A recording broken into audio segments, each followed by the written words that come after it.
coming to you from the flowering city of board gaming, Omaha, Nebraska. Welcome to the Out of the Dust podcast. I'm your host, Blooming Bryce. Tied into the popular recurring Out of the Dust Geek list on Board Game Geek, the Out of the Dust podcast is a bi-weekly podcast that is focused on re-exploring games we play that we hadn't previously played in a year or more. Why did the game get dusty? Why did you decide to dust it off? How does the game compare to how you remembered it?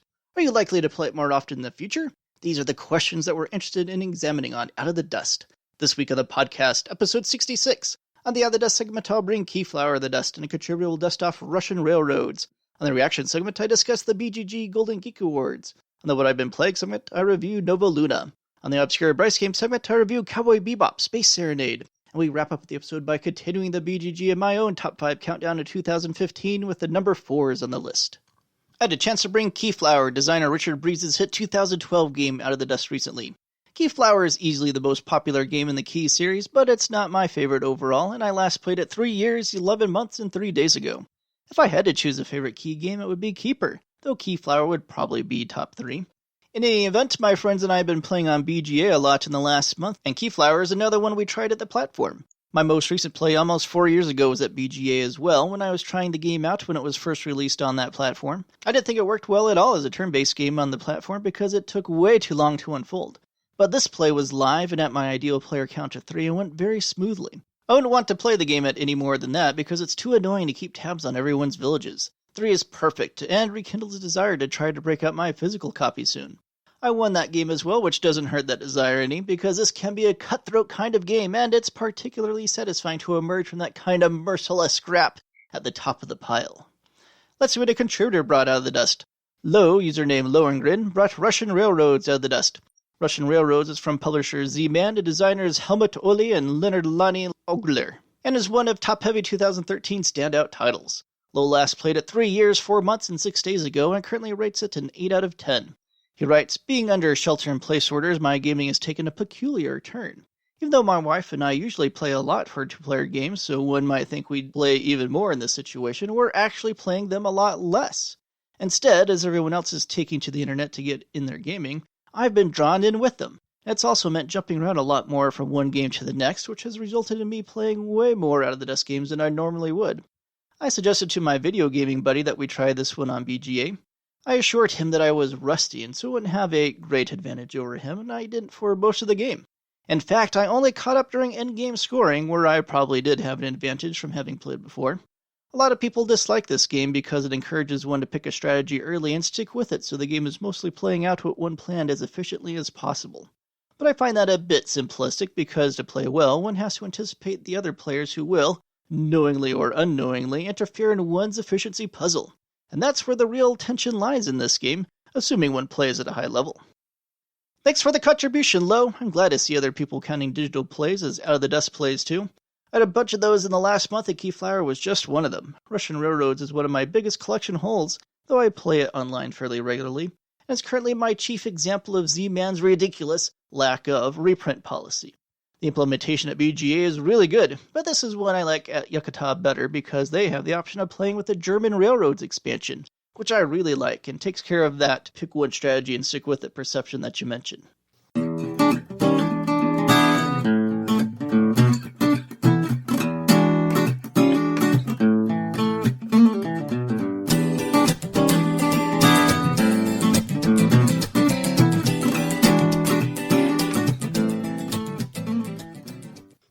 Reaction segment time. The Golden Geek Awards, BGG's annual award list, were announced last week, and to the surprise of no one, Wingspan dominated the awards by winning every category it was nominated in, which was 8 of them. Personally, I don't have a problem with this. Wingspan was one of my own top games of the year.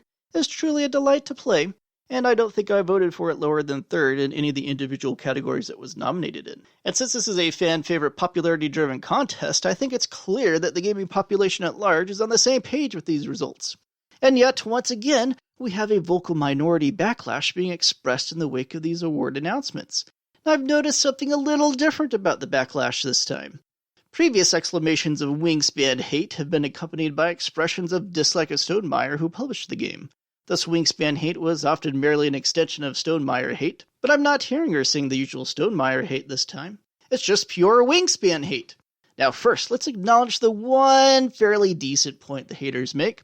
The most often cited issue with the Golden Geek winners this year seems to be the overlap of Wingspan winning both Family Game of the Year and Strategic Game of the Year. The haters believe there is no room for overlap in these two categories, as if a family game can't be strategic or vice versa. But Wingspan is truly a transcendent game, and easily really does overlap these two categories. It did win the Kennerspiel des Jahres, after all. The problem is perception. There's a perception that a game can't qualify for both awards, even though there's nothing in the nominating guidelines that says otherwise. But if there's a problem with the nominating process and how games should be classified for the various awards, that's a category problem and hardly Wingspan's fault. Indeed, I'm open to the possibility that there is a vagueness issue in the way the categories line up. After all, I've bemoaned the blurring of the lines of the Kinderspiel and Kennerspiel des Jahres awards of the past, and there used to be a Gamers Game category that is no longer present on BGG that was apparently replaced by the Strategy Game category, which is an interesting change to think about if it should have happened at all. But in any event, I think the category argument is just an excuse for the Wingspan haters. I can't help but notice who it is that seems to have a problem every time Wingspan wins another accolade. I've yet to document a single woman hating on Wingspan. The critics are always men. Is that a coincidence? Maybe. Or maybe there's some subconscious underlying gender aggression and sexism at work behind at least some of the Wingspan haters. Not that they would ever admit that, of course. I would, in fact, expect vehement denial from the Wingspan critics defending their hate, which of course proves nothing. It's not a question I will expect to get a satisfactory answer to, but it is a question I think is worth asking, keeping in mind, and continuing to observe, though. And if such a thing as sexism-motivated Wingspan hate exists because of the gender of the game's designer, it's also important to recognize that sexism apparently does not exist in sufficient quantities to prevent the game from garnering the accolades and attention it deserves. Sexism is a bad thing, but ineffective sexism that exists mainly in the vacuum of a frustrated internet minority could be seen as gender equality progress, at least.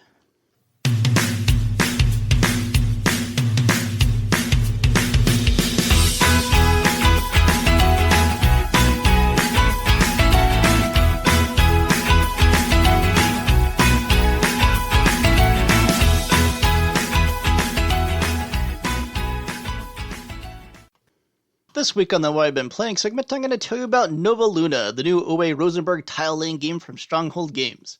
Usually a new Uwe game is a big deal, but it seems all of his most recent titles have flown under the radar.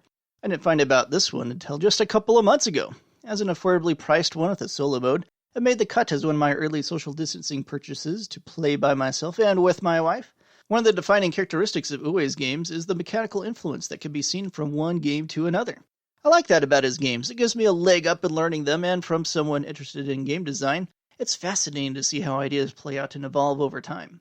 We've seen the tile-laying aspect of Patchwork play out in Feast for Odin and the Season trilogy, but Nova Luna borrows from Patchwork's tile selection mechanism. On their turn, players select one of the 3 tiles in a clockwise direction from the communal selection marker, and pay some time for it, which is kept track of on the moon track. Like Patchwork, who is behind in time, will continue taking turns until they are no longer the furthest back on the time track.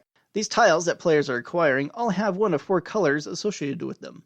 In addition, they have between 0 to 4 objectives printed on them, each objective requiring players to place a certain number and combination of colored tiles adjacent to it, with the ability that an entire chain of a single color can count as adjacent to a single tile adjacent to any part of that chain. After a player places the tile they have acquired, they check to see if placing it fulfills any objectives, either on the tile itself or on previously placed ones, and place discs in their player color on top of the objectives to mark their completion.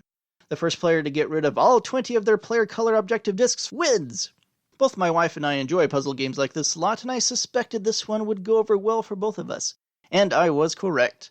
It plays briskly, yet with some very real tension that builds up as players manipulate their personal tile-laying area, hope that their opponents don't draft the tiles they need, fulfill multiple objectives with a single tile lay, and keep count of their opponent's dwindling supply of objective discs as they try to get rid of theirs, just a little faster than everyone else.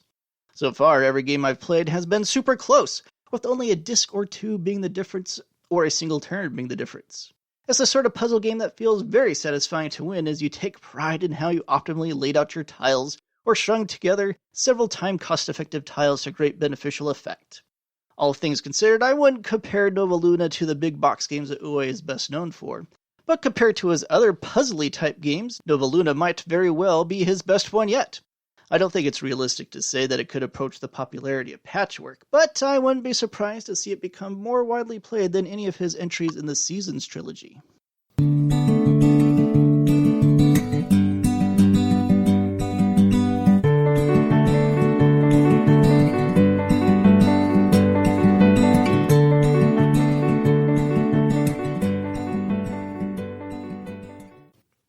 Obscure Bryce Game segment time. This week on the podcast, I'm going to tell you about Cowboy Bebop Space Serenade, the new deck-building game based on the anime from Japanime Games, and designers Johan Benvenuto and Florian Sirix.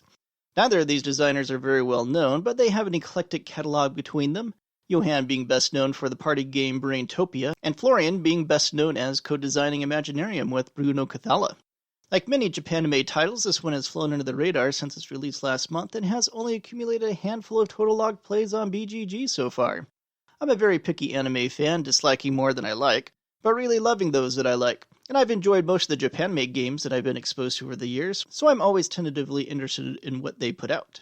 But Cowboy Bebop is easily my most favorite anime of all time, so when I heard that Japanime Games was coming out with a deck builder based on it, I knew it would be a pre-order purchase and a buy-sight unseen game. Did I make the right decision? First, here's how it works. Players are bounty hunters roaming the solar system trying to capture bounties, represented by a small deck of cards, each card of which lists the bounty, which planet they can be found on, and how many resistance or investigation tokens it will take to capture them. Because these bounties can be captured in either of two ways, either through brute force using resistance icons on cards, or through the more subtle gathering of clues using investigation icons on cards. It takes greater effort to go the investigation route, but there is no penalty for doing so compared to going the easier strength route, which results in the drawing of injury cards, which clog a player's deck. Whoever collects the last resistance or investigation token from a bounty takes the bounty card, which is worth a certain number of points at the end of the game, and then everyone cashes in all of the resistance and investigation tokens that they have collected for that bounty at the rate of 1 point each. At some point in the bounty deck, players will reveal the Vicious card, which triggers a countdown lasting a certain number of rounds until the end of the game. Vicious can be captured like any other bounty at this point, but if the countdown expires and he remains uncaptured, his tokens aren't worth any points. In either event, the player with the most points wins, but if Vicious escapes, they will have to settle for a minor victory. Technically, the game is semi-cooperative as players work together to capture the bounties in Vicious, but it's the good kind of semi-cooperative game where the cooperation feels very minimal because the rewards for doing so are all very individualistic. Japanime Games has never been shy about borrowing mechanics from other games, especially in their deck builders, and that is the case with Cowboy Bebop as well. The cards that players acquire for their deck remind me a lot of the Legendary system because each card also has a synergy effect that does something extra if players can spot the right type of character card in their hand. Instead of the team synergies in Legendary, it's just different Bebop characters in this game. The injury cards remind me of the injury cards in Apex Theropod, which all have further different negative effects when they are either acquired or come up again in a player's deck. Movement point icons on the cards remind me of Clank and allow a player's Bebop character menu to get from one planet to another to capture the bounties. So there's not a whole lot of ingenuity in the game overall, but this particular combination of established deck building mechanisms is fun, and no one mechanism is dominant enough that it feels like I'm playing something that has already been designed. One thing that Japanime Games excels at is conveying theme in their games, and Space Serenade is no exception. The Cowboy Bebop theme is very strong, and fans of the series will appreciate the thematic objectives, flavor text, and art. If you're not a fan of Cowboy Bebop, there's not really a compelling reason for you to own this game. But if you are, I think you'll enjoy it a lot. It's a keeper for me, and I foresee a lot of regular plays as the coming year plays out.